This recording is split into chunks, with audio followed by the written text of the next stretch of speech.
Call me crazy if you want, but I've never liked store-bought pesto. That is so crazy. It kind of reminds me of this time when I was 4 or 5 years old and I woke up in the middle of the night to some woman that I did not know standing in my room. Now, this woman told me that there was going to be somebody else that was coming to visit me later in the night, but that I didn't need to be afraid.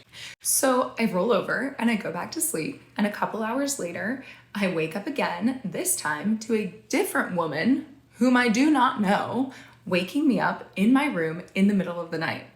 Now, this woman and I hang out for what seems like a couple of hours. I'm playing with her, I'm showing her my toys, I even show her this little like tap dance recital thing that I was learning at the time.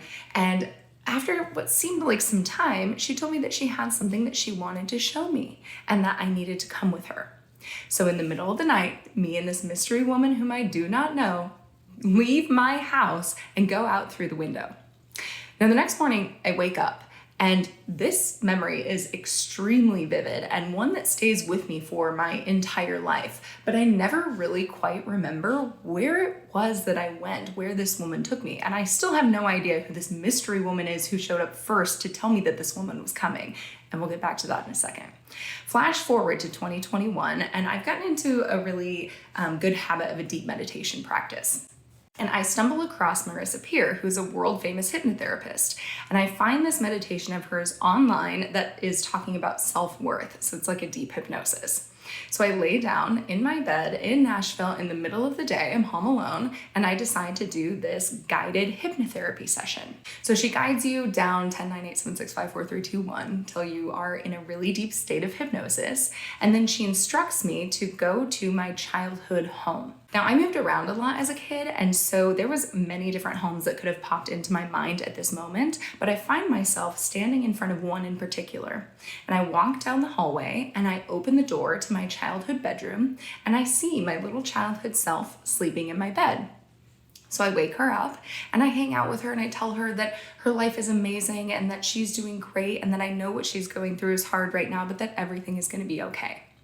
Now, at this point of the guided meditation that's still playing and guiding me through this experience, Marissa Peer instructs me to take that childhood version of myself to my current home to show her my life.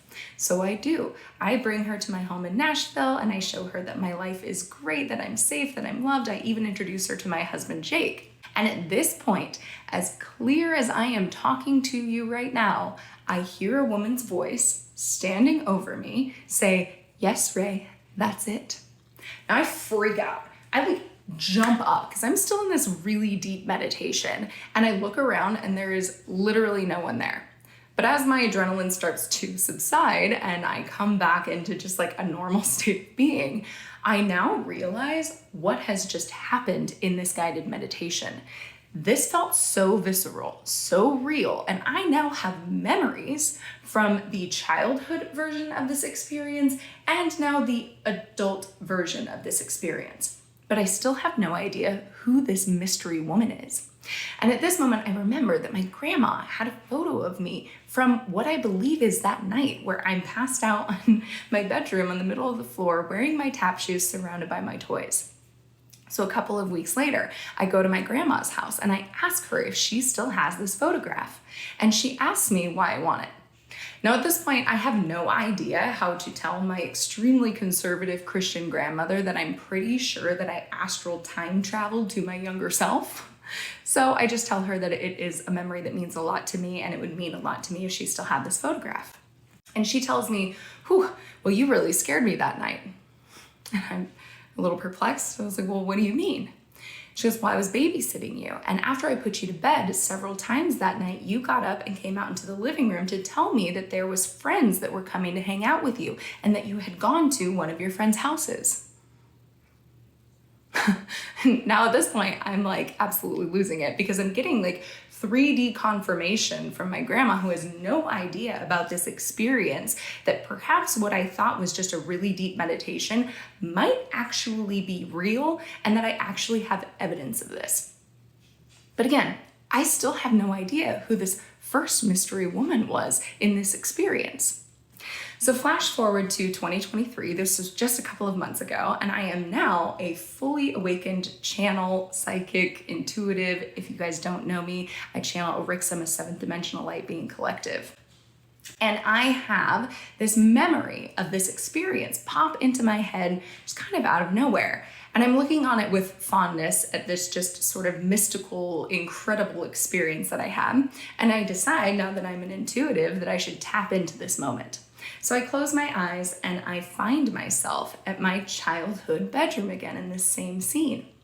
And I send that little girl so much love, and I tell her that somebody's gonna be visiting her tonight and that it's gonna be okay.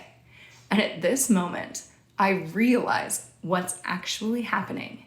And in an instant, I am back in my bedroom in Nashville, this time standing over myself from 2021, meditating, having this experience. And almost involuntarily, I find myself say, "Yes, Ray, that's it."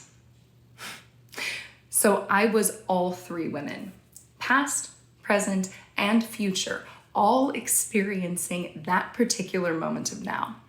And now it is a regular practice for me that whenever I have a fond memory or a tough memory pop up from a time in my life, that I stop and I send that version of myself so much light and love and compassion for what she's going through. And I always make sure to tell her that it is going to be okay, because I know that it's real, I know that it works, and I know that somewhere out there, my future self is doing the exact same thing for me right now. But yeah, Susie, store-bought pesto, that's so crazy.